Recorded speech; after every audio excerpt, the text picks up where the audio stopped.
एफआरपीचा निर्णय सरकारने 34 रुपये करण्याचा घेतला आहे, त्याबद्दल सहर्ष स्वागत आहे.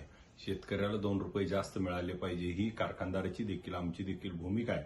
परंतु दुसऱ्या बाजूला साखर कारखानदारीला अडचणीत आणण्यासाठी त्या ठिकाणी MSP minimum sugar sale price ही जी आहे ती मात्र 3100 रुपये ठेवली आहे आणि दुसऱ्या बाजूला 3400 रुपये हा एफआरपीचा भाव केला आहे. त्याचबरोबर निर्यात बंदी त्या ठिकाणी साखरेवरती केली आहे आणि त्या ठिकाणी इथेनॉलवरती देखील बंदी घातल्यामुळं साखर कारखानदारीला हे 3400 रुपये देण्यासाठी सरकारनं त्याला पूरक गोष्टी करणं गरजेचं आहे. परंतु सरकार हे त्या ठिकाणी एमएसपी वाढवण्याच्या बाबतीत, निर्यात बंदी उठवण्याच्या बाबतीत आणि इथेनॉलच्या बाबतीत जे सकारात्मक भूमिका घ्यायला पाहिजे ती घेत नाही आणि त्यामुळे साखर कारखानदारीला खूप मोठ्या अडचणी त्या सामोरे जाण्याची पुढच्या काळामध्ये वेळ येऊ शकते. परंतु सरकारने तातडीने ह्याच्यावरती निर्णय घेऊन एमएसपी जशी एफआरपी वाढवली तशी एमएसपी देखील 40 रुपये करणं अत्यंत आवश्यक आहे आणि ती तातडीनं करणं गरजेचं आहे.